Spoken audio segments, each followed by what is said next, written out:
Eran las 2:47 de la madrugada cuando el teléfono quebró el silencio de mi casa. A esa hora, ninguna llamada trae buenas noticias. Nunca. Extendí la mano en la oscuridad, tanteando sobre la mesita de noche hasta que encontré el celular. La pantalla iluminó mi rostro con esa luz fría que te arranca del sueño en un solo golpe.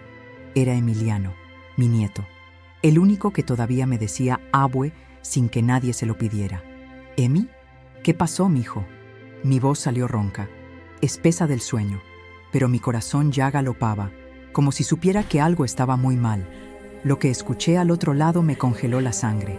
Abue, estoy en la delegación. ¿Qué? ¿Qué estás diciendo, Emiliano? Mi madrastra me golpeó, con un candelabro de esos pesados, pero está diciendo que yo la empujé por las escaleras.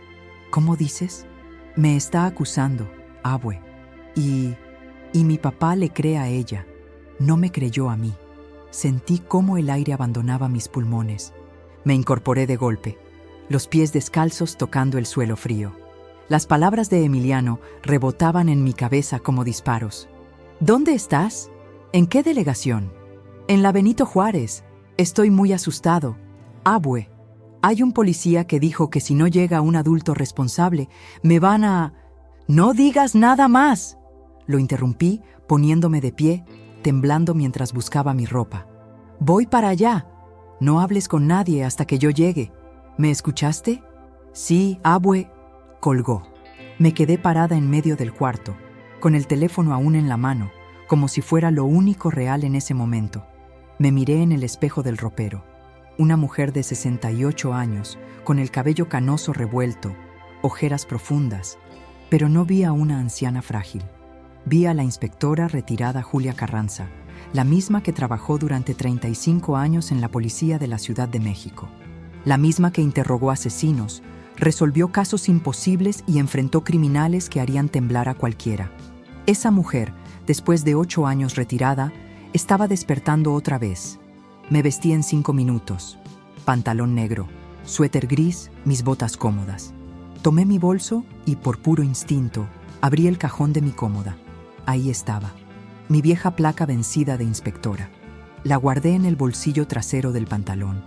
No sabía si serviría de algo esa noche, pero algo me decía que la necesitaría. Salí a la calle. La ciudad dormía, sumida en ese silencio espeso que solo se siente en la madrugada. Pedí un taxi por la app, desde la avenida División del Norte. El chofer, un señor de unos 50, me miró por el retrovisor. ¿A dónde, señora? Delegación Benito Juárez. Rápido, por favor. Es urgente. Asintió y arrancó. Yo miraba por la ventana sin ver nada. Solo pensaba en Emiliano, en su voz rota, en las palabras que me había dicho. Mi papá no me creyó. Mi hijo, David, el niño que crié sola después de que su padre nos abandonó cuando él tenía apenas 3 años. El hombre al que le di todo: educación, valores, amor incondicional. El mismo que, hace 5 años, dejó de visitarme, dejó de llamarme, me borró de su vida como si nunca hubiera existido. Y todo por ella, por Daniela, su nueva esposa. La conoció en una casa de apuestas clandestina en la Narvarte, donde ella trabajaba como croupier. David acababa de quedar viudo, destrozado por la muerte de su esposa, la madre de Emiliano. Daniela apareció como un ángel salvador, joven, atractiva, dulce, demasiado perfecta. Desde el principio, algo me olió mal.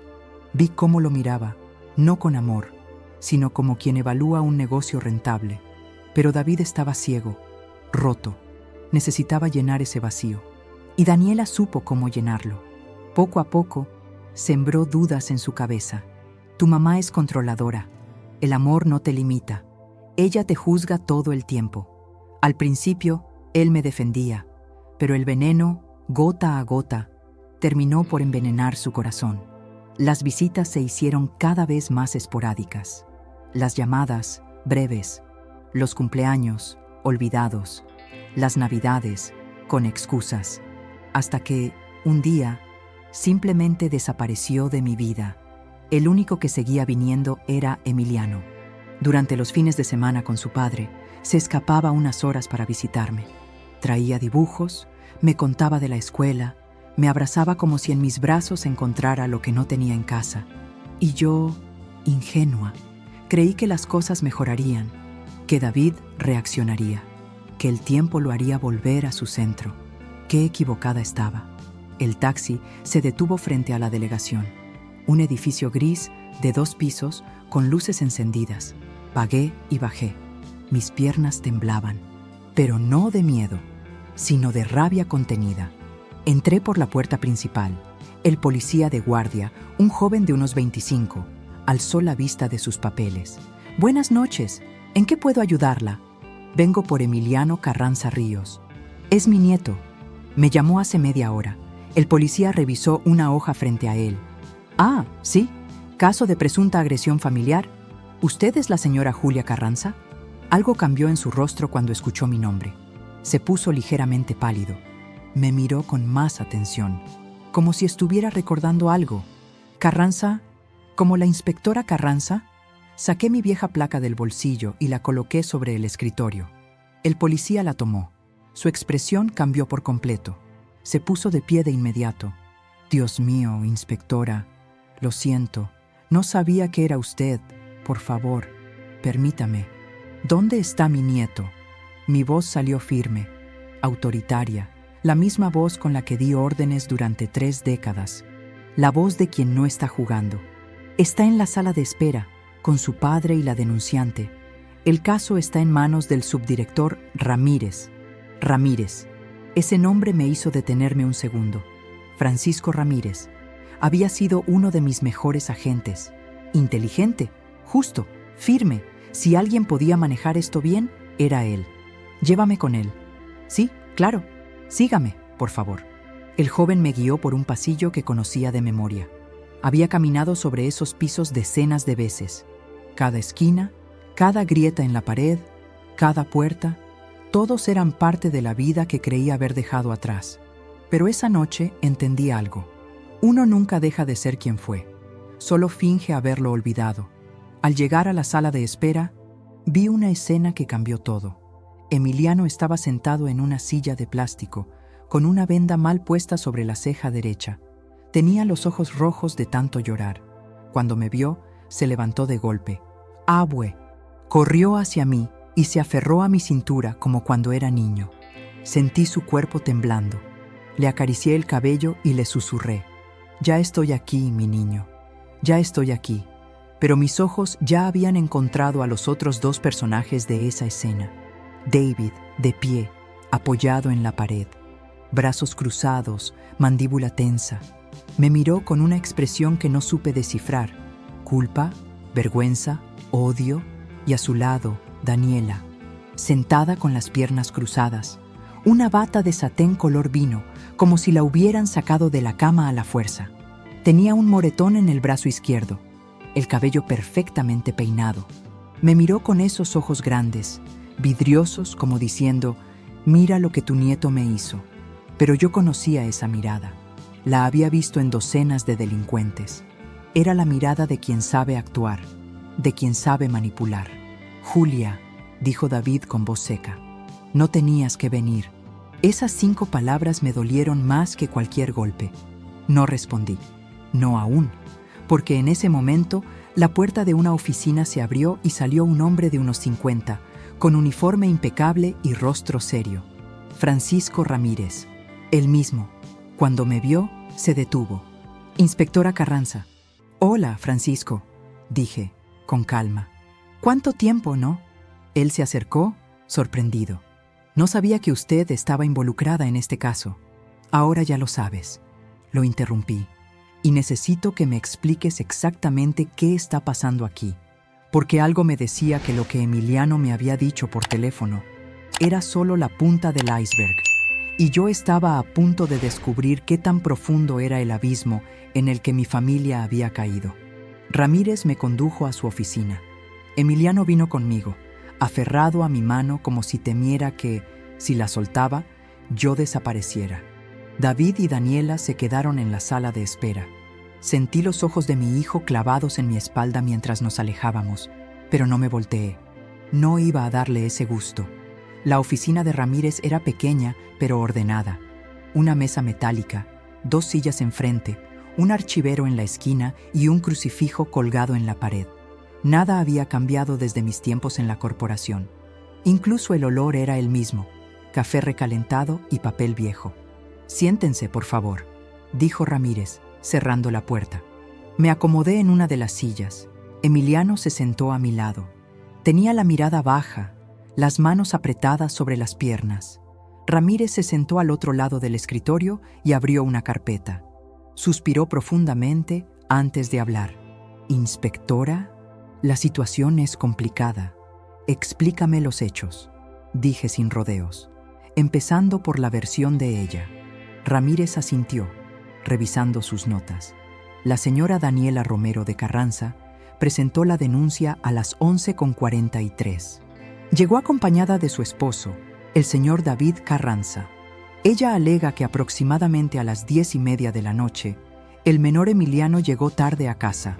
Cuando ella lo reprendió, él reaccionó violentamente. Dice que él la empujó por las escaleras y la golpeó en el brazo. ¿Y los moretones? Coinciden parcialmente con su relato, respondió Ramírez con cautela. Tiene hematomas en el brazo izquierdo y una pequeña inflamación en la cadera, pero no hay testigos. El padre afirma que escuchó el alboroto desde su habitación, bajó y encontró a Daniela en el suelo y a Emiliano alterado. Cada palabra era como una astilla clavándose en mi pecho. Miré a Emiliano. Seguía con la cabeza gacha, pero sus manos temblaban. Yo conocía ese temblor. Era miedo mezclado con impotencia. ¿Y la versión de mi nieto?, pregunté, aunque por el tono de Ramírez ya sabía que no le habían creído. Ramírez asintió. El menor declara que fue Daniela quien lo agredió primero, que lo esperaba en la sala con las luces apagadas y que cuando él entró, ella lo golpeó con un objeto contundente, un candelabro de plata. La herida en su ceja necesitó 3 puntos. ¿Verificaron el candelabro? Ella dice que no existe, que él lo inventó para justificar su agresión. ¿Y las cámaras? Ramírez frunció el ceño. Aquí es donde la cosa se pone extraña. Las cámaras del domicilio no estaban funcionando. Según David, tienen días sin grabar. Estaban esperando al técnico. Me recliné en la silla. Procesé cada palabra. «Qué conveniente», murmuré. Ramírez me miró. Esa mirada que conocía demasiado bien. La de alguien que sospecha lo mismo, pero no puede hacer nada sin pruebas. ¿Y las cámaras del condominio? ¿Alguna cámara externa? Estamos verificando, pero la casa está en una privada, pocas cámaras públicas. Hasta ahora, ninguna muestra el interior de la propiedad. Claro, Daniela lo había planeado todo, cada detalle. Esto no fue un ataque de ira, fue premeditado. Me volví hacia Emiliano y puse una mano sobre sus manos temblorosas. «Mírame, mi niño, quiero que me cuentes todo, desde el principio. No me ocultes nada, ¿sí?» Emiliano tragó saliva. Miró a Ramírez con desconfianza. Después, volvió a verme. Sus ojos estaban llenos de miedo y vergüenza. Llegué como a las 10:15. ¿Dónde estabas? Estudiando en casa de mi compañero Diego. Tengo examen de matemáticas el lunes. Le avisé a mi papá por mensaje, pero cuando entré a la casa, Daniela ya me estaba esperando en la sala. Estaba todo oscuro, solo la luz de la cocina estaba prendida. Su voz comenzó a quebrarse, pero siguió hablando. Me dijo, «Llegaste tarde, mocoso malagradecido». Yo le respondí que le había avisado a mi papá. Ella se rió. Me mostró el teléfono de él. Lo tenía ella. Dijo que él estaba dormido. Las lágrimas comenzaron a rodar por sus mejillas. Me dijo que mi papá no me quería, que era una carga, que todos estarían mejor si yo no existiera. Intenté subir a mi cuarto, pero me agarró del brazo. Me jaló fuerte. Yo traté de soltarme. Entonces agarró el candelabro que estaba sobre la mesa y me dio aquí. Se señaló la ceja vendada. Todo se me nubló. Me caí. Sangraba mucho. Y mientras yo estaba en el piso, ella misma se golpeó contra la pared. Yo la vi, abue. La vi hacerlo. Tuve que cerrar los ojos por un segundo. Respiré hondo. La rabia me quemaba el pecho. ¿Dónde estaba tu papá? Dormido. Ella le había hecho un té antes, porque dijo que lo veía estresado. Cuando bajó, ya todo estaba montado. Daniela lloraba, decía que yo la había atacado. Él ni me preguntó. Solo gritó que yo era un maldito y llamó a la policía. Abrí los ojos. Miré a Ramírez directo. Francisco, tú conoces mi carrera. Me viste en acción 20 años. ¿Alguna vez permití que un inocente pagara por un crimen que no cometió? Nunca, inspectora. Mi nieto dice la verdad, y yo voy a probarlo. Ramírez se frotó la cara con ambas manos. Julia, legalmente estoy atado. Es la palabra de un menor contra 2 adultos. El padre apoya la versión de la esposa. No tengo evidencia física para contradecirla. Lo único que puedo hacer es dejarlo bajo tu custodia temporal mientras se investiga. Hazlo. Me hago totalmente responsable. Ramírez asintió, tomó unos papeles y comenzó a llenarlos. Mientras tanto, yo observaba a Emiliano, ese niño que apenas tenía 16 años y que en ese momento, con los ojos rojos y la piel pálida, me recordaba al niño de 7 que lloraba en mis brazos cuando su mamá murió. ¿Desde cuándo pasa esto?, pregunté en voz baja. ¿Qué cosa, abue? No me tomes por tonta, sabes a qué me refiero. Hubo un largo silencio, solo se escuchaba el tic-tac del reloj de pared. Finalmente, Emiliano habló, tan bajo que casi no lo escuché. Desde hace como 6 meses. Primero eran insultos. Luego empezó a romper mis cosas, mi consola, mis libretas, un trofeo que tú me regalaste. Decía que eran accidentes. Papá le creía. Luego empezó a pegarme. Cachetadas, empujones. Una vez me encerró en el sótano toda una tarde porque dije que quería ir a verte. Mi corazón se partió en 1000 pedazos. ¿Por qué no me dijiste nada? Porque tenía miedo de que si tú te enojabas, papá se enojaría más contigo. Pensé que si aguantaba un poco más, las cosas mejorarían. Pero ayer fue diferente. Vi algo en sus ojos, abue. Supe que quiere que yo desaparezca. Ramírez terminó de llenar los formularios y me los pasó. Firmé sin leerlos. Confiaba en él. Luego se levantó. Voy a llamar a tu hijo para que firme también la liberación del menor. Espérenme aquí. Salió de la oficina. Nos quedamos solos. Yo abracé a Emiliano. Esta vez con más fuerza. Sentí cómo su cuerpo, por fin, comenzaba a relajarse. Perdóname, mi niño. Perdóname por no haberlo visto antes. No es tu culpa, abue. Es mi papá el que no quiso ver. Y tenía razón. Pero eso no hacía que doliera menos. La puerta se abrió. David entró solo. Ni siquiera me miró. Se acercó al escritorio. Tomó la pluma que Ramírez le ofrecía y firmó los documentos con movimientos bruscos. «Listo», dijo seco. «¿Puedo hablar contigo, David?», pregunté poniéndome de pie. «Necesitamos conversar». «No tengo nada que hablar contigo», respondió sin mirarme. «Tú ya tomaste tu decisión. Crees en él y no en mi esposa. Estoy creyendo en mi nieto. ¿En qué momento tu hijo dejó de importarte?». Finalmente me miró. Lo que vi en sus ojos me heló la sangre. No había amor, no había remordimiento, solo vacío. Mi hijo agredió a mi esposa. Las pruebas están ahí. Daniela tiene moretones. Él tiene antecedentes escolares. ¿Qué antecedentes?, saltó Emiliano. Es mentira. Nunca tuve problemas. ¿Te suspendieron la semana pasada por pelear con otro alumno? Porque estaba molestando a una compañera. La acosaba. Yo la defendí. El director me felicitó cuando habló con los testigos. David no respondió. Simplemente salió del despacho, cerrando la puerta con fuerza. Me quedé de pie, sintiendo cómo cada pedazo de esperanza se derrumbaba. Ramírez me puso una mano en el hombro. «Lo siento, Julia». «No lo sientas», dije, secándome una lágrima que se había escapado sin permiso. Él ya tomó su decisión. ¿Y tú? Ahora yo tomaré la mía. Tomé a Emiliano de la mano. Vámonos a casa. Salimos de la delegación en plena madrugada. Daniela y David ya se habían ido. En la calle vacía, bajo la luz naranja de los faroles, me detuve un momento. Emiliano me miró. «¿Qué vamos a hacer, Sabue?». Lo miré a los ojos, esos ojos que tanto se parecían a los de su madre. «Vamos a probar la verdad, mi niño, y haremos que ella pague por cada lágrima que te hizo derramar. Daniela cometió un error esa noche, un error que le costará todo. Se metió con mi nieto, y nadie, absolutamente nadie, daña a mi familia sin enfrentarme. La inspectora Julia Carranza había vuelto, y esta vez ni la jubilación la detendría. Al día siguiente, mientras la ciudad despertaba lentamente, yo ya estaba sentada frente a mi escritorio, rodeada de papeles, notas, un café frío y 3 carpetas abiertas que había desempolvado del armario donde guardaba cosas del pasado. Emiliano dormía en mi habitación, exhausto, después de una noche llena de pesadillas. Gritaba dormido.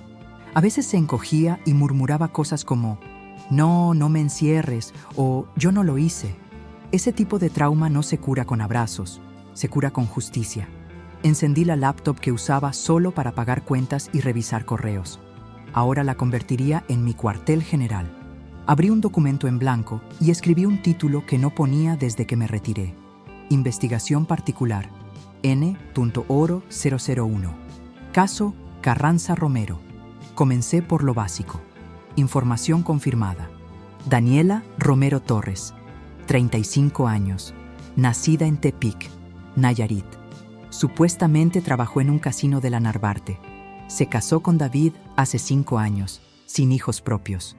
Dueña parcial de una tienda en línea de productos artesanales. Pero esa era solo la versión pública. Y yo sabía muy bien que las personas como ella siempre esconden algo. Tomé el celular y marqué el número de alguien que no usaba desde hace años. «Bueno», respondió una voz grave, ronca. «¿Rodrigo Mendoza?» Silencio. «Julia, necesito un favor». Rodrigo Mendoza había sido mi contacto más confiable en inteligencia financiera. Un tipo discreto, meticuloso y con una habilidad enfermiza para rastrear movimientos de dinero ilegales. ¿Estás metida en algo? Mi nieto fue acusado falsamente de agresión. Quiero saber quién es realmente la mujer que lo denunció. Se escuchó el clic de un encendedor al otro lado. Nombre completo: Daniela Romero Torres. «Dame 24 horas». Colgué. Aún me quedaban otras piezas que mover. Fui al cuarto de servicio, donde guardaba varias cajas de archivo. En una de ellas, con etiquetas amarillas y cintas viejas, estaban mis antiguos cuadernos de notas. Entre ellos, uno en particular, el que usaba para anotar casos que nunca se cerraron oficialmente, pero que yo sabía que tenían cola que pisar. Busqué uno en específico, el caso 146B, año 2013. Casino clandestino en la Narvarte, red de lavado de dinero. Había 3 nombres principales.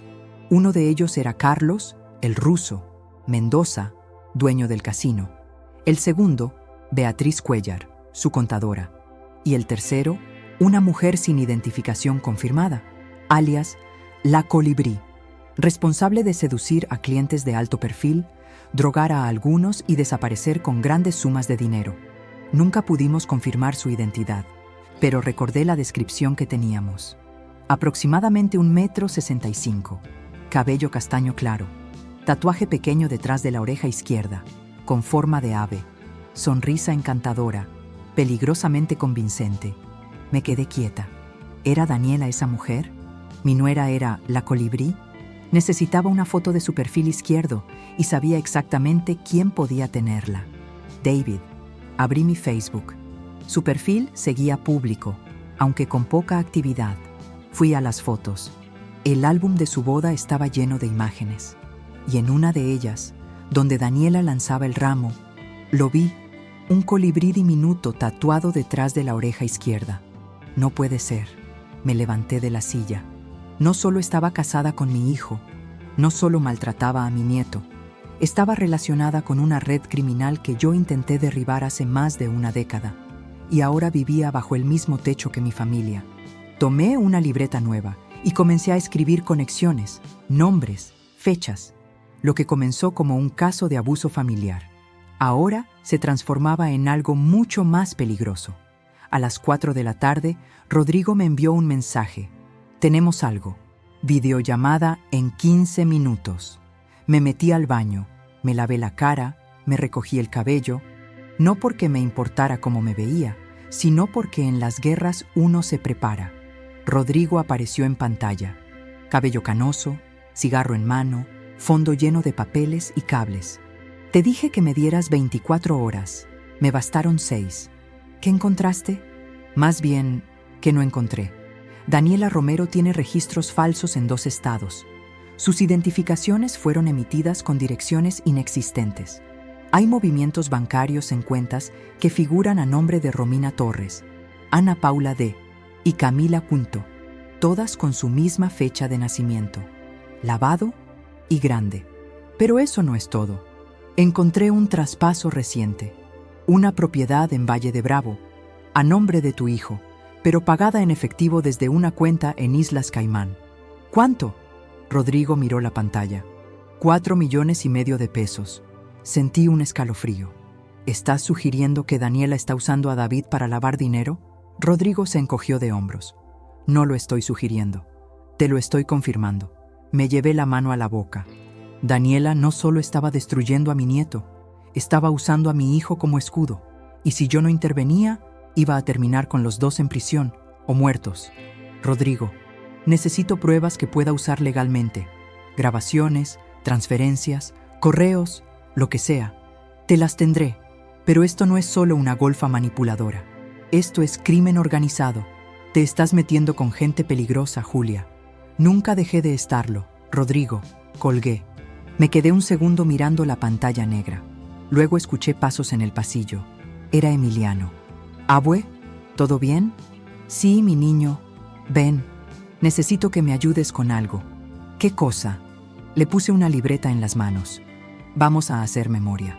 Quiero que escribas todo lo que recuerdes. Cada pelea, cada insulto, cada agresión. Con fecha, lugar, testigos. Si los hubo. ¿Para qué? Porque voy a armar un expediente. Uno que termine con ella en la cárcel. Emiliano abrió los ojos con sorpresa. ¿De verdad crees que puedas? Me agaché frente a él. Le tomé el rostro con las 2 manos. Mi amor, lo he hecho antes, con gente peor que ella, y en ese momento supe que había algo más que debía hacer. Buscar a la madre de Daniela.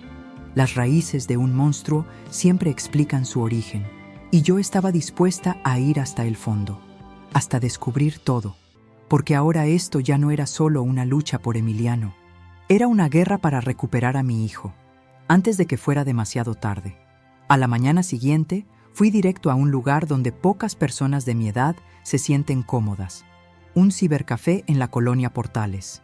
Y no era por nostalgia ni por necesidad. Era porque necesitaba buscar sin ser rastreada. Las computadoras públicas, aunque lentas y viejas, todavía servían para algo muy valioso: pasar inadvertida. Ingresé al Registro Nacional de Población con los datos básicos de Daniela. Nombre completo, CURP, acta de nacimiento. Quería llegar a su núcleo, a su origen, y especialmente a su madre. 1 hora después, ya tenía algo. Teresa Torres Salas, 61 años, vive en San Blas, Nayarit.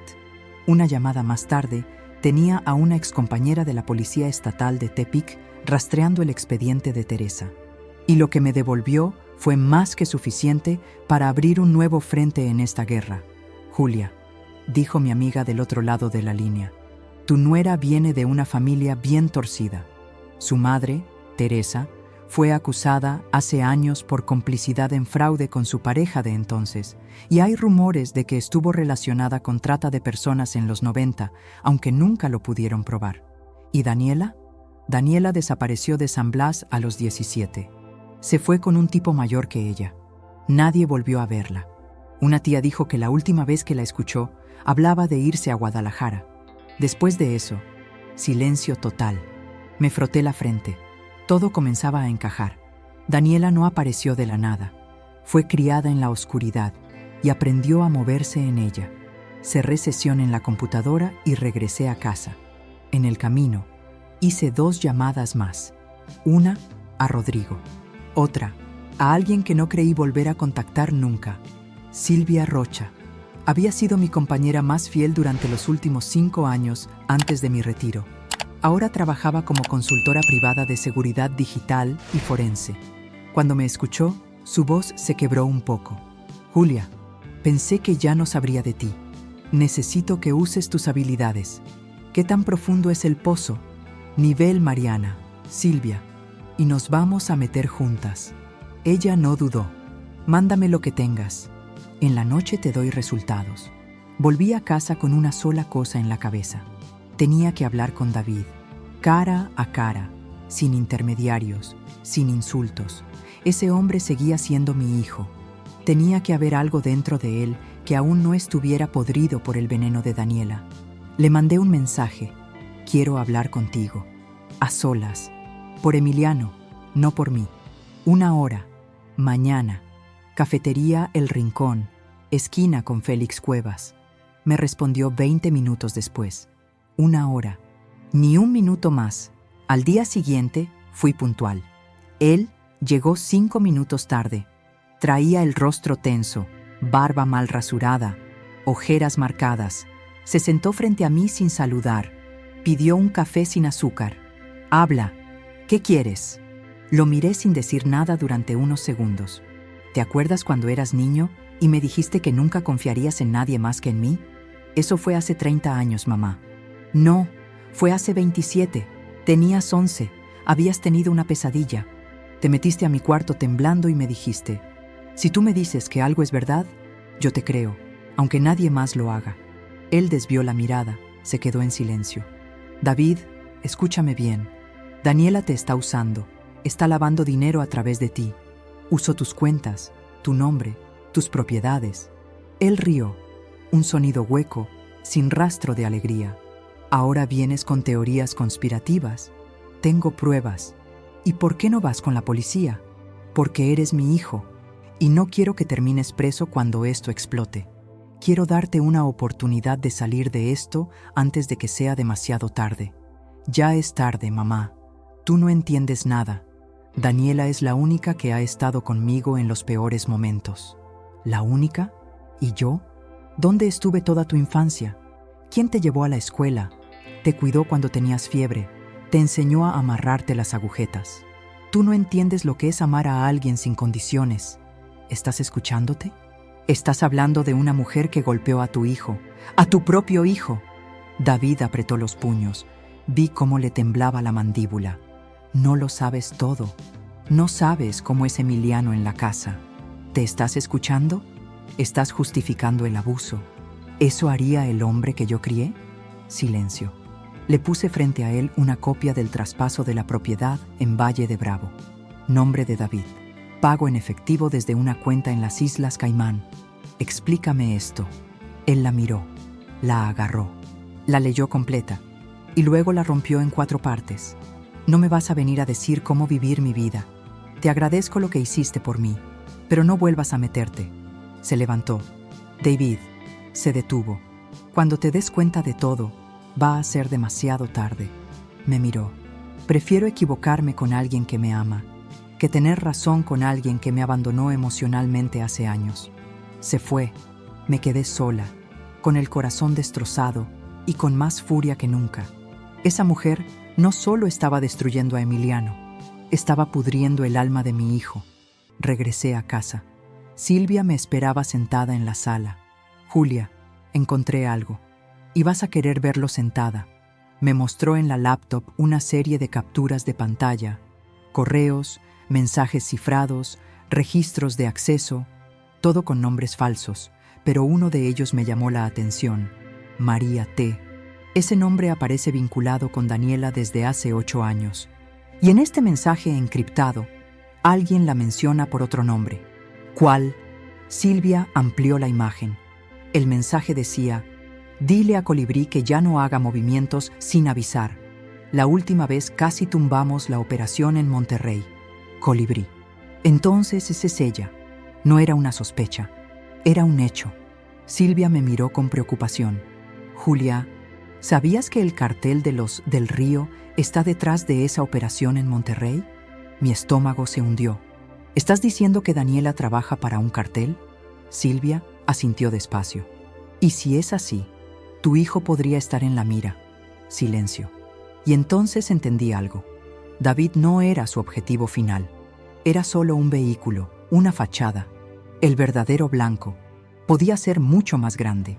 Y yo necesitaba descubrirlo antes de que alguien más saliera lastimado. Esa noche no pude dormir. Me pasé horas frente al pizarrón blanco que instalé en la sala, conectando nombres, fechas, lugares. Daniela, David, el cártel del Río, lavado de dinero, Colibrí. Y ahora, Una sospecha mucho más oscura comenzaba a tomar forma. ¿Y si Daniela no era simplemente una operadora? ¿Y si era una pieza clave? Silvia se quedó en casa. No por miedo, por estrategia. Te van a empezar a vigilar, Julia. Lo que descubriste no es cualquier cosa. Déjalos que vengan, dije sin pensar. Yo los voy a estar esperando. Emiliano dormía profundamente en el cuarto. Silvia y yo nos turnábamos para revisar sus mensajes, su red escolar, incluso las tareas en línea. Queríamos saber si había alguien más alrededor de él que pudiera estar comprometido. Y lo encontramos. Una maestra de historia, Carla Aguirre, joven, recién contratada, supuestamente egresada de la UNAM. Pero en los registros de la universidad no existía ninguna Carla Aguirre con ese número de cédula profesional. Silvia alzó una ceja cuando la confronté con el hallazgo. ¿Crees que Daniela puso a alguien cerca de Emiliano? No lo creo, estoy segura. ¿Para qué? Para vigilarlo, o para provocarlo, o peor, para crear pruebas falsas. Llamé a Rodrigo. Necesito saber si Carla Aguirre tiene vínculos financieros con alguna empresa fantasma, fundación, beca irregular, lo que sea. Dame 6 horas. Mientras tanto, Silvia preparaba un informe digital con todo lo que teníamos. Audios, capturas de pantalla, extractos bancarios.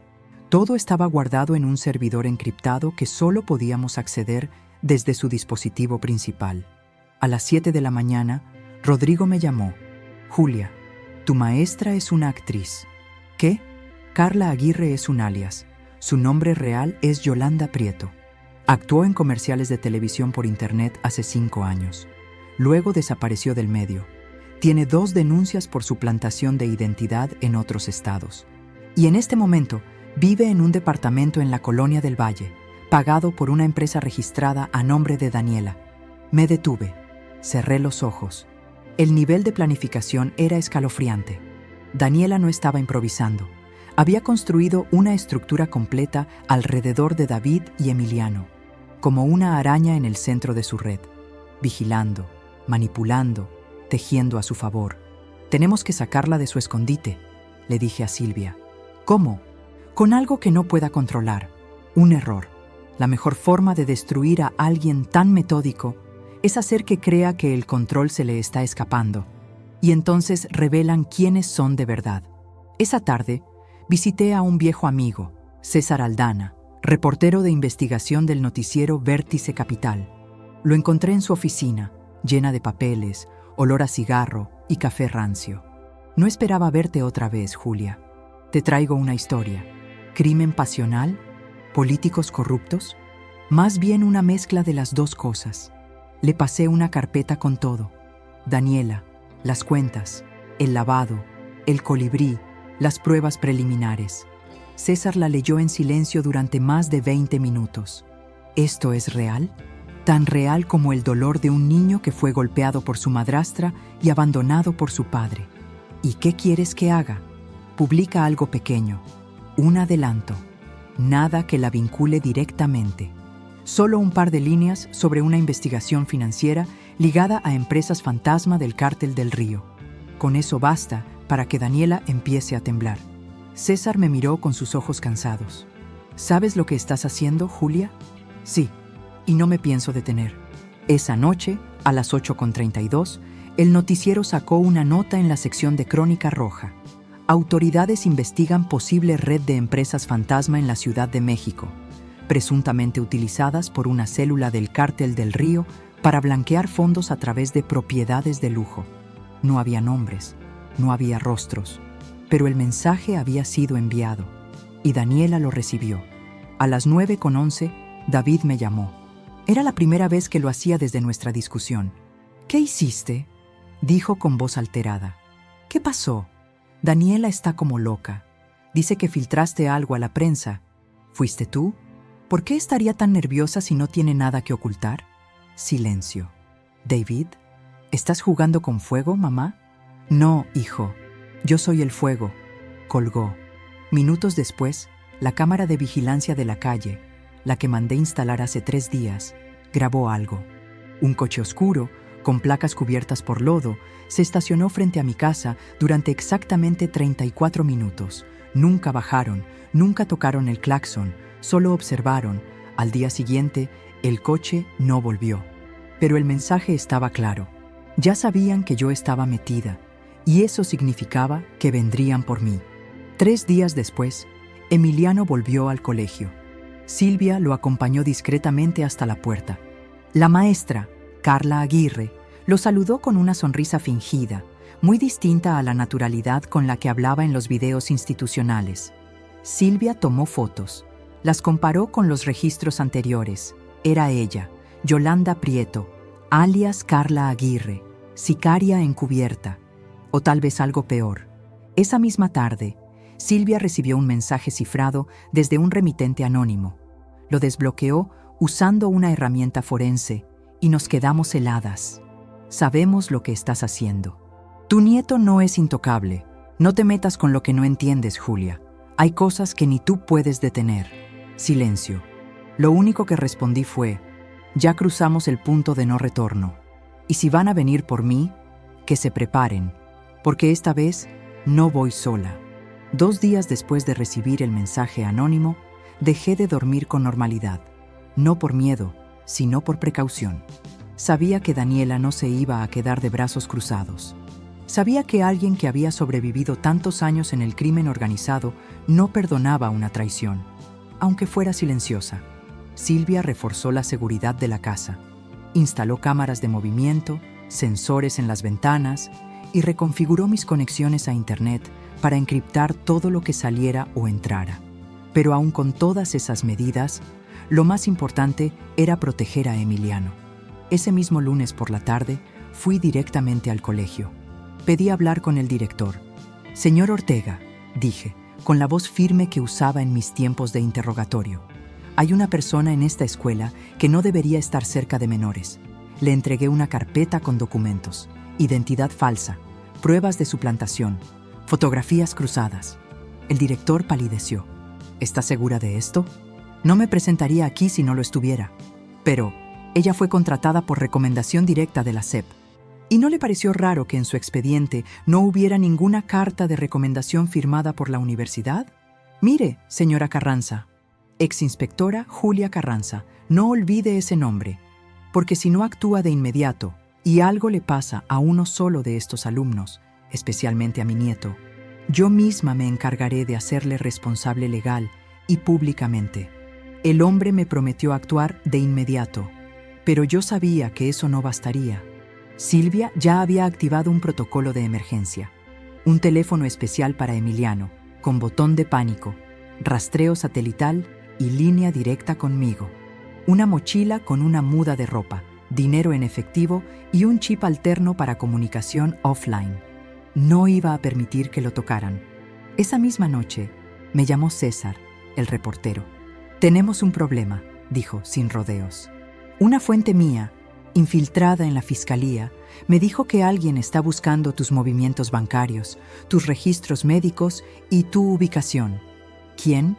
No dieron nombre, pero es alguien con mucho acceso y con protección política. Cerré los ojos. Es Daniela. ¿Estás segura? Te apuesto mi vida. Me levanté del sillón, caminé hasta el escritorio. Ahí, entre papeles, tenía una caja de madera pequeña. Adentro, una memoria USB. La conecté a la laptop. «¿Qué estás haciendo, Julia?», preguntó Silvia desde el pasillo. «Voy a hacer lo que debí hacer hace años». Dentro de esa memoria estaban mis archivos oscuros, casos que no se pudieron cerrar por falta de pruebas, o porque alguien muy poderoso hizo que desaparecieran. Y entre ellos había uno en particular, Operación Gaviota. Año 2014, una red de lavado y tráfico que operaba en Tepic, Guadalajara y Ciudad de México. Conexiones con policías, empresarios, jueces y hasta un senador. Y al frente de esa operación había una mujer. Nadie sabía su nombre real, pero el informante que teníamos la describió así: tatuaje de colibrí, voz suave, inteligente como un demonio, y con una lista de muertos detrás de su sonrisa. Esa mujer desapareció antes de que la investigación pudiera cerrarse. La operación fue congelada, la carpeta sellada, el informante asesinado. Y ahora todo indicaba que esa mujer era Daniela. Había sobrevivido por más de 10 años. Había cambiado de rostros, de ciudades, de documentos, pero seguía activa, y ahora se había metido con mi familia.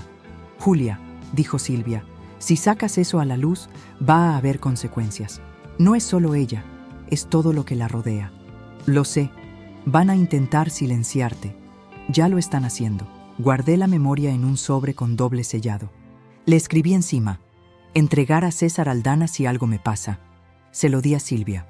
Si no regreso en 24 horas, le das esto. ¿A dónde vas?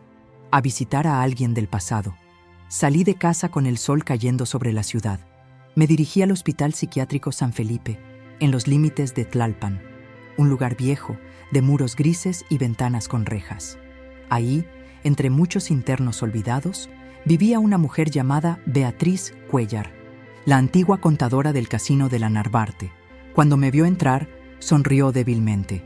Julia Carranza, pensé que ya me habías olvidado. Imposible. Necesito hablar contigo sobre la colibrí. Beatriz bajó la mirada. Se quedó en silencio por varios segundos. ¿Está viva? Sí, se casó con mi hijo. Ella se estremeció. No, no puede ser. Necesito que me digas quién era, su nombre real, lo que recuerdes. Beatriz temblaba. No sabes lo que estás haciendo, Julia. Si ella descubre que hablé, me va a encontrar, aunque esté aquí dentro, aunque esté muerta. Beatriz, por favor. Ella golpeó a mi nieto. Está destruyendo a mi hijo y está limpiando dinero para un cártel que tiene a medio país arrodillado. La mujer se quedó callada. Después se acercó y me susurró algo al oído. Un nombre, uno que nunca había escuchado. ¿Estás segura? Ese era su verdadero nombre antes de desaparecer. ¿Y qué más sabes? La última vez que la vi, hablaba con un hombre, uno del gobierno. Le prometió impunidad. Dijo que mientras mantuviera la red limpia, nunca la tocarían. ¿Quién era ese hombre? No lo sé, pero tenía un anillo con el escudo del Senado. Mi sangre se heló. Ahora entendía por qué Daniela se movía con tanta libertad. Tenía protección política. Y yo acababa de declarar la guerra. Salí del hospital sabiendo que ya no había marcha atrás. Esa noche, al volver a casa, encontré la puerta del patio trasero abierta. Corrí adentro, sacando el arma que guardaba bajo la chamarra. Silvia me interceptó. Tranquila, no entraron. ¿Cómo lo sabes? Me mostró la cámara de seguridad. 2 personas encapuchadas revisaron la puerta. Intentaron abrir, pero un dispositivo eléctrico la bloqueó. Se fueron en menos de 3 minutos. Van a intentarlo otra vez, dije. Sí, y la próxima vez no será una advertencia. Subí a ver a Emiliano. Dormía profundamente, ajeno a todo lo que se movía alrededor. Le acaricié el cabello. Voy a sacarte de esto, mi niño, aunque tenga que quemar todo para hacerlo. Y con eso en mente, redacté una denuncia formal. Nombres, fechas, operaciones. Incluí el nombre que Beatriz me había dado. Y preparé una copia para enviarla a la prensa en caso de que algo me pasara. La inspectora Julia Carranza no iba a esperar más. Iba a dar el primer golpe. La mañana del miércoles, mientras el resto de la ciudad pensaba en tráfico, oficinas y café instantáneo, yo estaba en la recepción de la Fiscalía General de Justicia de la Ciudad de México, con un sobre sellado bajo el brazo y la determinación marcada en el rostro. Pedí hablar directamente con la fiscal de crimen organizado, Marta Beltrán, y cuando la recepcionista preguntó si tenía cita, respondí firme. Dígale que está aquí la inspectora retirada Julia Carranza y que tengo en mi poder información que puede involucrar a un miembro del Senado en una red de lavado de dinero relacionada con el Cártel del Río. No pasaron ni 10 minutos antes de que una asistente bajara a buscarme.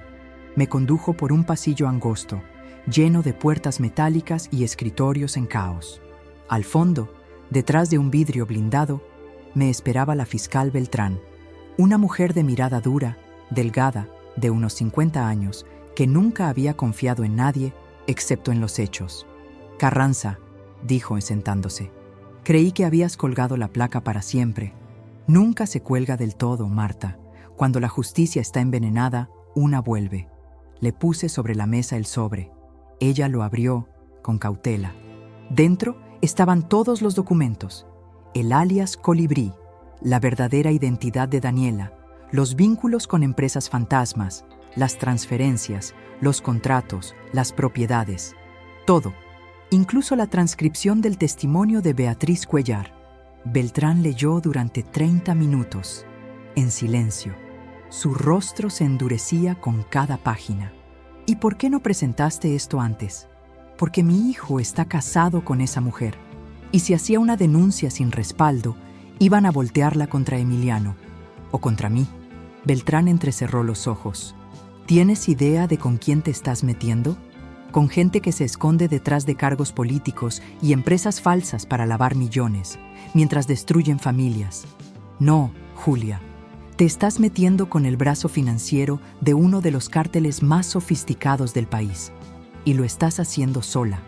No estoy sola.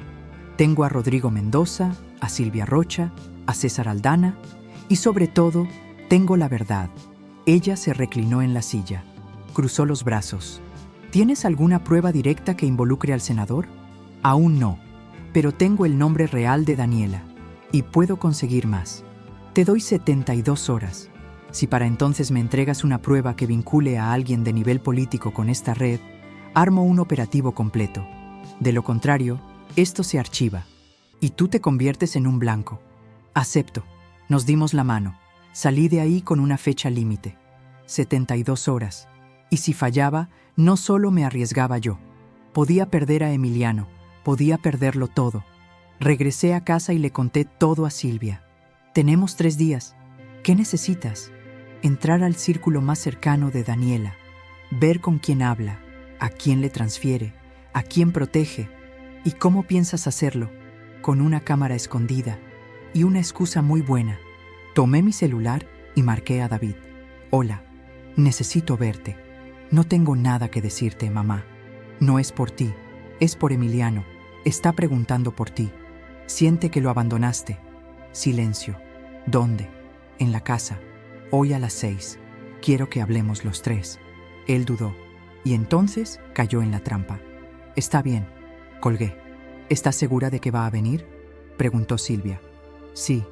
David está perdido, pero aún no está muerto por dentro. Solo necesita que alguien le recuerde lo que fue. Silvia me pasó una pequeña cámara que se escondía dentro de un florero. La conectamos al sistema. Todo lo que ocurriera en esa sala quedaría registrado. A las 6:18 de la tarde, David tocó la puerta. Venía solo, con los ojos rojos, ojeras marcadas, el rostro más flaco de lo que recordaba. Emiliano bajó las escaleras y lo miró, como se mira a un desconocido. «Hola, hijo», dijo David. «Hola», respondió Emiliano, sin moverse. «¿Puedo abrazarte? No sé, ¿puedes?» David tragó saliva. Dio un paso. Emiliano lo dejó acercarse. Lo abrazó, pero fue un abrazo breve, tenso, como si el cariño hubiera sido reemplazado por decepción. Nos sentamos los 3 en la sala. Yo dejé que hablara primero. «Estoy tratando de entender todo esto», dijo David. «No quiero pelear. Solo quiero saber qué está pasando. Daniela está muy afectada. Dice que ustedes están armando una conspiración contra ella». «¿Y tú qué dices, David?», pregunté. «¿Nos crees capaces?» «No lo sé. No sé en qué creer. Ella dice que ustedes están manipulando todo, que inventaron pruebas, que incluso le pagaron a César para publicar esas cosas. ¿Y tú de verdad crees que Silvia, Rodrigo, César y yo estamos inventando todo por diversión?» David bajó la mirada. «No lo sé». «¿Y qué sabes?», interrumpió Emiliano, alzando la voz. «¿Sabes que Daniela me encerró en el sótano por 5 horas? ¿Que rompió el cuadro de mamá y luego dijo que fue el gato? ¿Sabes que borró mis mensajes para que no pudieras leerlos?» David se quedó sin palabras. ¿Tienes idea de todo lo que soporté por no perderte a ti también? Silencio. El rostro de David comenzó a quebrarse. Y ahí lo vi. Por primera vez, la culpa lo alcanzaba. «Hijo», dije, suave pero firme. «Daniela no es quien dice ser, y tú lo sabes. Solo estás tratando de no aceptarlo». David cerró los ojos. Se cubrió la cara con ambas manos. «Ella me salvó. Después de que murió Lucía, yo no quería seguir. Estaba destruido. Y Daniela apareció y me hizo sentir vivo otra vez. Pero no a cambio de amor, David, a cambio de control, de poder. Entonces cometió el error. David sacó su celular y abrió una conversación. Mira lo que me mandó hace una hora. Nos mostró la pantalla. Era un mensaje de Daniela. No vayas. No confíes en nadie. Si tu madre te pregunta por la cuenta en Panamá, dile que es falsa. Te están manipulando. Yo estoy con la gente que puede protegerte. Silvia tomó una foto rápida con su propio celular. ¿Qué es eso de Panamá?, pregunté. David se quedó callado. Silvia activó su laptop. Tecleó rápidamente y en menos de 30 segundos cruzó los datos del teléfono con una dirección IP. La ubicación de ese mensaje fue desde una casa en Lomas de Chapultepec. Me acerqué. ¿Esa dirección te suena? David asintió. Es donde vive su prima, una tal María Teresa. Pero yo nunca la vi. Silvia me miró. Tenemos la prueba que necesitábamos. Tomé la computadora, el audio grabado, el mensaje y las imágenes. Lo empaqué todo. David se quedó sentado, en silencio. ¿Qué vas a hacer?, preguntó. Lo que tú deberías haber hecho desde el principio. Me volví hacia Emiliano. Empaca tu mochila de emergencia. No vas a dormir aquí esta noche. ¿Por qué? Porque si ella sabe que la estamos desarmando, puede ir tras ti. Salimos de la casa a las 9:10. Silvia se llevó a Emiliano a un lugar seguro. Yo, en cambio, volví a la fiscalía. Toqué la puerta de la oficina de Beltrán a las 10:45. Ella me abrió, sorprendida. Le puse todo sobre la mesa. Aquí está el vínculo que pedías. La fiscal revisó los archivos, leyó el mensaje, verificó la IP. Vio la grabación de David admitiendo la existencia de la cuenta en Panamá. Cuando terminó, alzó la vista. Julia, ¿sí? Prepárate, porque a partir de mañana vamos por ella. A las 5:18 de la mañana del día siguiente, me encontraba en el estacionamiento subterráneo de la Fiscalía, junto a un grupo de 14 agentes, entre ellos algunos de confianza de la fiscal Marta Beltrán. Julia, tú no estás obligada a participar del operativo, me dijo Beltrán, mientras se ajustaba el chaleco antibalas. No vengo como inspectora, Marta. Vengo como la abuela del niño al que ella quiso destruir, y como madre del hombre al que está manipulando desde hace años. Beltrán me sostuvo la mirada por unos segundos. Pero si las cosas se complican allá adentro, doy la orden de retirada. ¿Me oíste? Lo que quiero es que me dejes hablar con ella antes de que la suban al vehículo. Ella dudó. ¿Por qué? Porque tengo algo que necesito que me confirme. Algo que solo me puede decir mirándome a los ojos. La fiscal asintió. 5 minutos. Ni uno más. El objetivo era claro. La casa en Lomas de Chapultepec, donde Daniela se estaba escondiendo desde hacía días, en una propiedad que supuestamente pertenecía a una prima inexistente. La orden de cateo ya estaba firmada por el juez. Había cargos preliminares por lavado de dinero, uso de identidad falsa, suplantación, manipulación de pruebas y presunta vinculación con redes de crimen organizado. El vehículo blindado se detuvo frente al portón principal de la residencia. Un par de vecinos curiosos asomaron las cabezas por las ventanas, pero nadie preguntó nada. En esa colonia, todos preferían no ver. Los agentes rodearon el perímetro. Yo observaba desde el interior de una camioneta discreta. No estaba armada, pero dentro de mí sentía que cargaba un arma más poderosa que cualquier pistola: el conocimiento. A la orden, 5:45, dijo uno de los jefes del operativo por radio. Iniciamos. La puerta fue derribada con una sola explosión controlada. El ruido se expandió por toda la cuadra como un latido violento.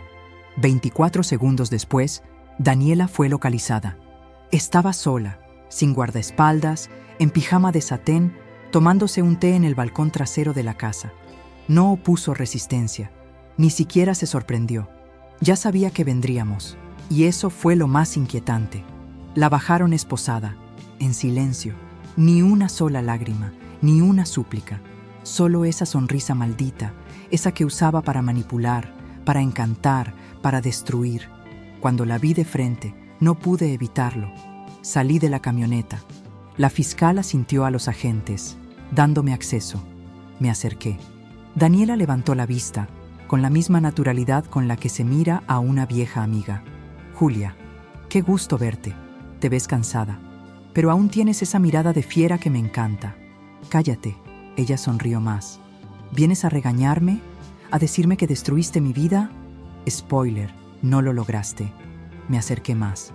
Quiero una sola respuesta, Daniela, y necesito que me digas la verdad. Aquí, ahora. Ella ladeó la cabeza. ¿Cuál? ¿Fuiste tú quien mandó matar a Lucía? Y en ese segundo, por primera vez desde que la conocí, vi un destello real en sus ojos. No fue miedo, no fue culpa, fue orgullo. ¿Te refieres a ese accidente tonto en Periférico? ¿Cómo era? ¿Frenos que no respondieron? Una desgracia tan oportuna. No dijo más, pero no tenía que hacerlo. Su silencio lo confirmó todo. Mi nuera, la mujer que destruyó a mi familia desde dentro, había matado a mi exnuera, a la madre de Emiliano, para abrirse camino, para tomar su lugar. No le respondí. No tenía caso. Solo me alejé. Beltrán me interceptó. «Julia, llévensela». Daniela fue subida a la camioneta, pero antes de que cerraran la puerta, gritó algo que me hizo girar el rostro. «Nunca fue por David, vieja estúpida. Tú eras la verdadera pieza, tú y tus conexiones. Pero ya no me sirves». Los agentes cerraron la puerta de golpe, pero sus palabras quedaron flotando en el aire. «Nunca fue por David. Tú eras la verdadera pieza». Me quedé inmóvil, y entonces, como una gota de tinta negra en un vaso de agua, todo se ensució. Comencé a atar cabos que hasta ese momento me parecían sueltos. ¿Por qué Daniela se había acercado a David justo después de que yo me retiré? ¿Por qué insistía en borrar todo vínculo entre Emiliano y yo? ¿Por qué fue tan cuidadosa con las cuentas, pero descuidada con su identidad? ¿Por qué tanta obsesión en provocar una reacción legal desde el principio? Y la peor de todas, ¿y si Daniela nunca quiso destruir a David? ¿Y si su objetivo siempre fui yo? ¿Y si todo fue un plan para hundirme? Rodrigo me llamó minutos después. ¿Ya la atraparon? Sí. Entonces escucha esto. Rastreé los movimientos más antiguos de la cuenta de Panamá. Y hay un depósito inicial que provino de una empresa que tú investigaste en el 2013. ¿Recuerdas Grupo Altavista Energy? Cerré los ojos. Grupo Altavista había sido una empresa fachada que usaron para lavar más de 120 millones de pesos en licitaciones falsas. El caso se cerró por falta de pruebas, y a mí me reubicaron discretamente. Rodrigo continuó. No solo eso. La cuenta de Panamá fue abierta el mismo mes que tú te retiraste. Y uno de los firmantes es un exfuncionario del Senado. ¿Cómo se llama? Todavía no tengo el nombre real, pero adivina cuál es su usuario interno en la red bancaria. Colibrí MX02. Sentí un golpe en el estómago. Daniela no era solo una ficha. Era parte de una estructura que me vigilaba desde hace más de una década. Y ahora que había sido atrapada, era cuestión de tiempo para que los otros comenzaran a moverse, porque si ella hablaba, caerían muchos. Y yo acababa de encender la mecha. 2 días después de la detención de Daniela, el silencio se volvió más ruidoso que nunca. La fiscal Marta Beltrán ordenó su traslado a una celda de alta seguridad en las instalaciones especiales de Santa Marta, Acatitla, pero la medida no fue suficiente. «Tenemos un problema», me dijo al teléfono, con tono seco. Ella no ha dicho ni una sola palabra. ¿Nada? Ni un nombre, ni un contacto, ni una cuenta. Se está guardando todo. ¿Y crees que está esperando algo? No lo creo. Lo sé. Daniela sabe que si cae, otros caen con ella. Y lo único que la mantiene viva es el miedo de los que están allá afuera. Guardé silencio. Entonces Beltrán lanzó una bomba. Además, alguien de muy arriba me ordenó transferir su caso a la Fiscalía Federal. ¿Qué? Lo que oyes. Recibí una llamada de la Subsecretaría de Seguridad. Me dijeron que, por protocolo, el caso debe cambiar de manos. ¿Y lo vas a permitir? No. Pero eso solo significa una cosa, Julia. Van a venir por ella. Y después, por ti. Cortamos. Fui directamente con Silvia. Activa la copia de seguridad, le dije. Mándala a los 3 correos que te di. Y ocúltate. ¿Estás segura? ¿Es ahora o nunca? Esa misma noche, Rodrigo me llamó con los resultados finales. El nombre que buscabas es Gerardo Samperio, ex senador, actualmente asesor legislativo. Fue visto 2 veces en los archivos del caso Altavista. Y aparece vinculado con movimientos desde hace más de 12 años. ¿Y qué relación tiene con Daniela? Mira esto, me dijo, y me envió una foto. Era antigua, borrosa, pero clara. Daniela, sentada en un café de Polanco, junto a Gerardo Samperio, riendo, como si fueran cómplices de toda la vida. Y entonces lo entendí todo. Daniela no había llegado a nuestra familia por casualidad. No fue un plan emocional. Fue un objetivo operativo. Se infiltró en la vida de David para acercarse a mí, porque yo, Julia Carranza, había sido una amenaza y querían neutralizarme. «Julia, hay algo más», dijo Rodrigo, bajando la voz. Intenté entrar al servidor judicial donde estaba el archivo completo del caso Altavista. Y alguien ya lo eliminó. ¿Cuándo? Hace 2 días. Exactamente el mismo día que detuvimos a Daniela. Ella dio la orden. ¿O alguien lo hizo por ella?, dije. Rodrigo respondió con una frase que no olvidaré jamás. «Julia, estás sola contra un sistema que te quiere callada». Y tenía razón, porque a las 5 de la madrugada del día siguiente entraron a mi casa. No fue un asalto común, fue un allanamiento quirúrgico, sin desorden, sin violencia aparente. Cuando desperté, la puerta trasera estaba entreabierta, las cámaras internas desconectadas, y la memoria USB original, desaparecida. Silvia apareció a los 20 minutos. «¿Estás bien?» «Sí, pero ya no hay duda. Nos están casando». Acto seguido, hicimos una única copia física de todos los archivos y los metimos en un paquete sellado, listo para entregarse directamente a César Aldana, el periodista. Nos reunimos con él esa misma noche, en una cafetería escondida en la colonia Roma. «¿Estás consciente de que esto te puede costar la vida, César?», le dije. «Me la juego cada vez que abro la boca, pero esto no lo van a poder enterrar. Si algo me pasa», le dije, «suelta todo, fechas, nombres, documentos, fotos, y pon mi nombre en el encabezado». César me miró con una mezcla de respeto y miedo. «Eres más valiente de lo que pensé, Julia». «No es valentía, César. Es que me quitaron tanto, que ya no me pueden quitar nada más. Esa noche me refugié en una casa prestada por una vieja amiga. Silvia se quedó con Emiliano en un lugar seguro. Yo necesitaba pensar, ver todo el tablero, porque si ya no podían silenciarme destruyéndome por fuera, lo harían desde dentro. Y ahí fue cuando entendí el movimiento final. Daniela no necesitaba escapar, solo necesitaba que yo me derrumbara. La mañana siguiente recibí una notificación judicial. Me estaban acusando formalmente de haber fabricado pruebas, de haber manipulado a un menor y de haber encubierto información confidencial. La denuncia había sido firmada por David Carranza, mi propio hijo. Me quedé mirando el papel, el nombre, la firma. Todo era real. Llamé a Silvia. Se le quebró la voz. «Julia, ¿qué vas a hacer?» «Terminar esto». Colgué. Y entonces escribí un mensaje de texto a un contacto que nunca había usado. Un viejo número. Un viejo favor. «Tengo información que puede derribar a Samperio y a toda su red, pero necesito protección. Nos vemos en el Parque Hundido. Esta noche, solo, sin armas. Julia Carranza». A las 10:43 de la noche, estaba sentada en una banca del parque, bajo un farol tenue. Un hombre se sentó a mi lado sin saludar. Era Gerardo Samperio, el ex senador, el verdadero titiritero. «¿De verdad pensaste que podías ganarnos, Julia?», preguntó sin mirarme. «No, solo pensé que ustedes se iban a confiar demasiado. Daniela está fuera de nuestro alcance. ¿Crees que va a hablar? Creo que va a elegir entre morir en prisión o morir traicionando». Él sonrió. «¿Y tú? ¿Cuánto estás dispuesta a perder?». Me giré hacia él.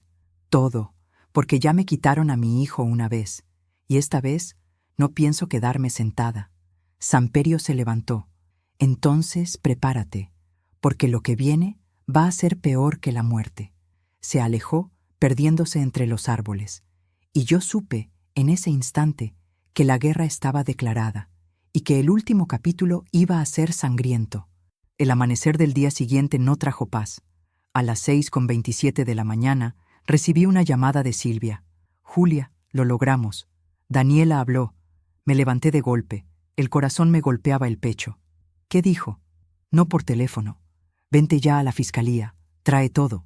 Salí sin desayunar, con el cabello recogido, ojos hinchados, pero con la misma convicción con la que entré al cuerpo hace casi 30 años. Cuando llegué, la fiscal Beltrán me estaba esperando con cara de tormenta. Me llevó a una sala pequeña, sin ventanas. Al fondo, una computadora conectada a una cámara de vigilancia. Y en la pantalla, Daniela. Pero no era la mujer desafiante que vimos al arrestarla. No. Esta Daniela tenía las muñecas marcadas, el cabello deshecho, las manos temblorosas, y cuando la fiscal le preguntó por Gerardo Samperio, ella rompió el silencio. Él me hizo prometer lealtad absoluta. Me dijo que si alguna vez fallaba, iba a pagarlo con sangre, pero ya no puedo más. Yo no maté a Lucía, solo ayudé a preparar el accidente. Fueron ellos los que ordenaron todo. Yo solo ejecuté parte del plan. Beltrán la interrumpió. ¿A qué ellos te refieres? Daniela la miró directo a la cámara. A los que se sientan en el Senado, a los que ustedes protegen todos los días, a los que no necesitan armas, porque ya tienen al país comprado. Y luego dejó caer una lista: nombres, fechas, transferencias, empresas, posiciones políticas, contratos públicos manipulados. Era un escándalo y una sentencia de muerte para ella. Silvia, parada a mi lado, no decía nada. Beltrán apagó la grabación y giró hacia nosotras. Vamos a necesitar una orden federal inmediata. Esto va a reventar el sistema. Yo asentí. Y eso es exactamente lo que quiero. Horas después, César Aldana publicó un reportaje especial en Vértice Capital titulado La Red del Colibrí, el cártel de cuello blanco que operó por más de 10 años en México. El nombre de Gerardo Samperio aparecía en letras grandes, y junto al suyo, otros 14 nombres de alto nivel. El país ardió. Noticieros, redes sociales, portales internacionales, todo giraba alrededor de la revelación. Y entonces pasó lo que más temíamos. Esa noche, Daniela fue encontrada muerta en su celda. Supuestamente, se ahorcó con una sábana. Beltrán me llamó personalmente. La mataron. ¿Y tú sabes quién lo ordenó? Sí, Samperio. Ya no tenemos más testigos. Sí tenemos. A mí y a mi hijo. Fui a buscar a David. Me abrió la puerta con el rostro quebrado. Ojeras, labios resecos y unos ojos tan tristes que daban miedo. No dijo nada. Me acerqué. David, ya no tienes que protegerla. Él negó con la cabeza. No era por ella, era por ti. ¿Por mí? Me dijeron que si no firmaba la denuncia, iban a matarte. A ti, a Emiliano y a Silvia. Yo no sabía qué hacer. Me senté. Ya no importa. Ahora tienes la oportunidad de hacer lo correcto. Le mostré la lista. Tú trabajaste con ella. ¿Reconoces estos nombres? Los miró uno a uno y luego dijo: sí, yo mismo vi cómo algunos de ellos transferían dinero a sus cuentas. ¿Testificarías? Se quedó en silencio, hasta que finalmente asintió.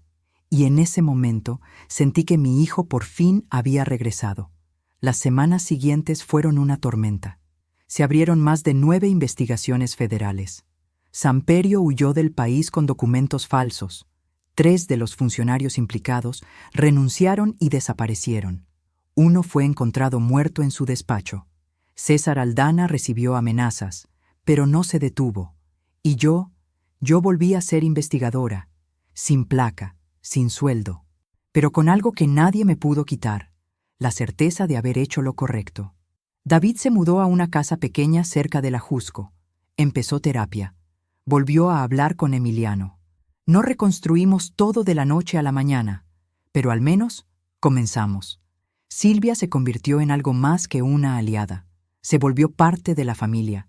Y Emiliano, él volvió a sonreír, volvió a jugar, volvió a ser niño. Un día, mientras lo ayudaba con su tarea, me miró y dijo: ¿Abue? ¿Sí? ¿Tú ganaste? Lo pensé por un segundo. No sé si gané, mi amor, pero sobreviví. Y eso, en este país, a veces ya es una victoria. Él sonrió. Y fue entonces cuando supe que todo valió la pena. Si esta historia te atrapó, no olvides dejar tu like, suscribirte al canal y activar la campanita, porque lo que viene está aún más fuerte. Aquí contamos historias que no se olvidan, y tú no te vas a querer perder la próxima. Nos vemos en el siguiente episodio.